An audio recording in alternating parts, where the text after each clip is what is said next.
Hello, this is psychicpodcasts.com. I'm Psychic Sahar.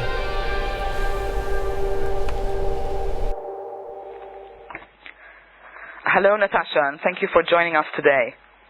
Hello, Sahar. Thank you for contacting me. I'm very grateful to receive your book, and it's a marvelous book, I have to say. And this is your latest book, which is called I Think I'm Psychic, and You Can Be Too. Yeah, or you could say, I think I'm psychic and you can be too. That's the feeling. Absolutely. It's a marvelous book. You're a very good storyteller, and it's wonderful to have an insight as to what is it like to be a psychic. And I love the quote that you begin the book with, and you say, if you want to become psychic, you can. If you think you're psychic, you probably are. If you're uncomfortable with being psychic, you're not alone. When you choose to see your psychic ability as a blessing, it becomes one. I think that's a marvelous quote.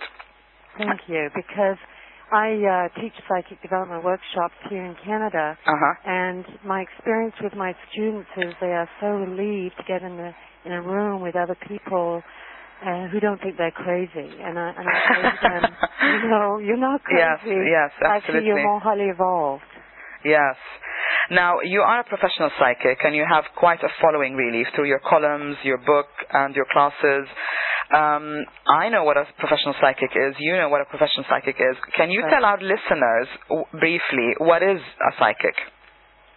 Well, I think that we actually all have the ability to be psychic. But what I think a psychic can be is a spiritual healer. I would describe myself that way. And what I do is, because of my heightened awareness and sensitivity, I'm able to go into the mind and the different levels of consciousness of my clients and be able to sense their vibration of energy and then translate that vibration into visual images and feelings and smells and sounds, and be able to feed back to them actually what's going on the deeper levels of themselves. That's wonderful, because you actually also make the distinction in your book. You say that you don't like the label fortune teller because it isn't necessarily synonymous with being psychic. And I think that's really wonderful. Thank you. That you make the distinction, because not a lot of people are aware as to what a fortune teller is and how different that is from being psychic. Well, I also want to empower my clients to let them know that they're the ones that are creating their own futures. Yeah. And I say, basically, I'm like the weatherman. Based on the current conditions of the client's energy and the way they're thinking, that's what they're going to create in the immediate future. Mm-hmm. But like the weatherman, I can be wrong, and the client can change their mind. Absolutely. So nothing is written in stone. And I really coach people towards creating their highest potential. That's very important, I think, to be able to realize what it is, and then the next step is how to get there. Exactly. So I give them tools. Yes, that's important, practical guidance and tools. Natasha, you also have a marvelous story. I must say, you really are a very good storyteller in your book. When you relate how discovering your psychic abilities happened, and at one point you say, do I need to be psychic or to see or could I just know someone's innermost mind? And you wondered, especially how could psychics see? And then you finished the chapter by saying, fate must have heard my question, because it wasn't long before I had my first experience with a real psychic. Is that something you can tell us about? How did your experiences start? Is there an experience that stands out in your mind, how you discovered you were psychic, or perhaps what was your experience when you first went to a psychic? Well, I think it's fascination. And I think if we're fascinated by something, it means that it's inside of us. And we are drawn to it, magnetized to it. So that's right. I would say throughout all my life I was fascinated by psychology and what makes people tick. Mm-hmm. And when I saw that first psychic, I was fascinated by how could she see all those pictures from a deck of playing cards? Absolutely. I can resonate with that. Yeah. And so I just really followed that line of inquiry for years, not believing that I had any ability by myself.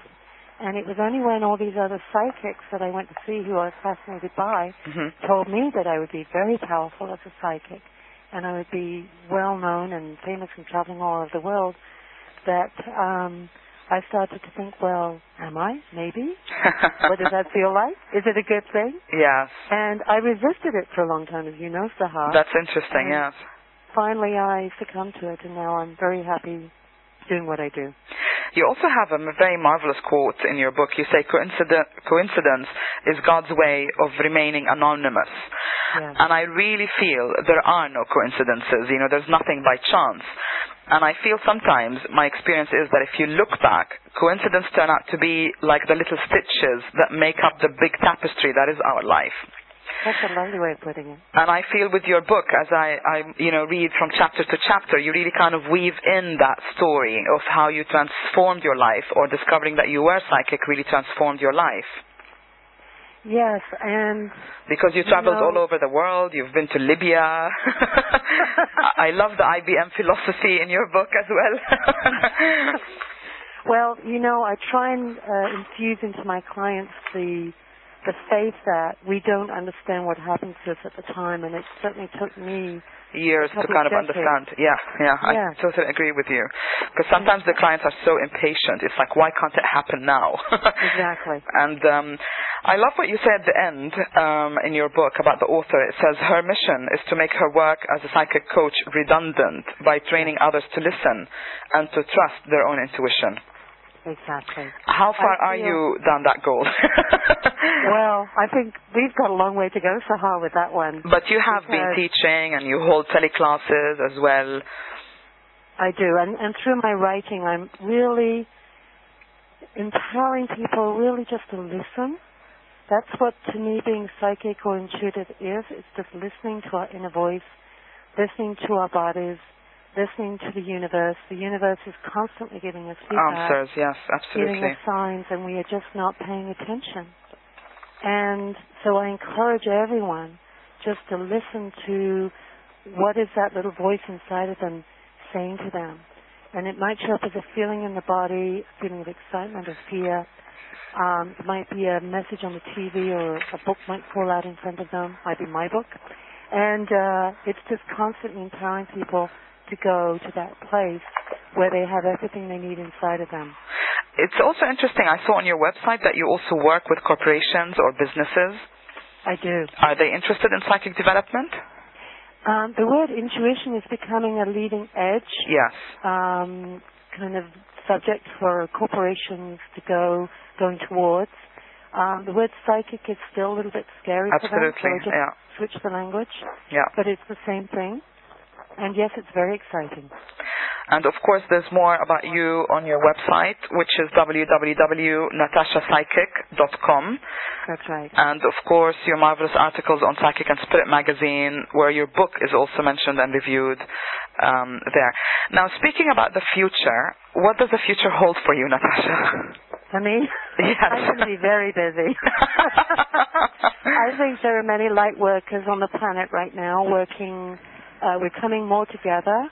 We're forming a network, as I am with you, Sahar. And for me, it's very exciting. I feel I'm going to, I know I'm going to be finishing my 2 new books. You have 2 more books in the pipeline. I do. Wonderful. The next title is called I See Dead People and Other Psychic Tales. And that's educating people more about cellular memory and past life experiences.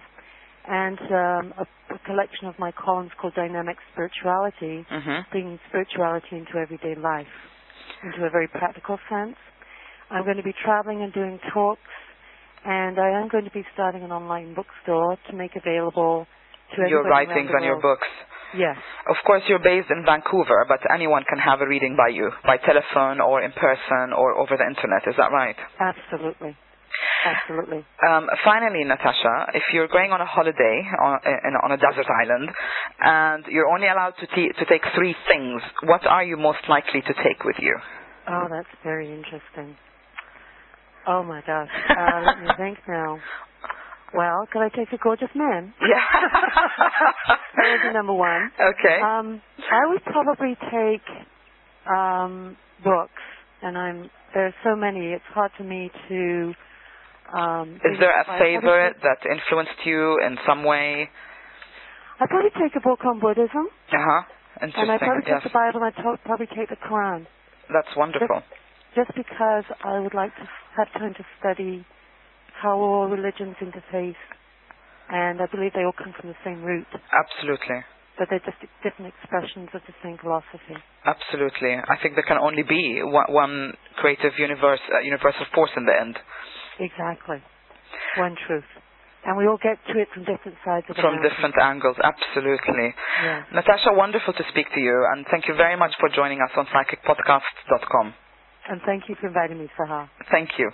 Bye-bye. Bye-bye.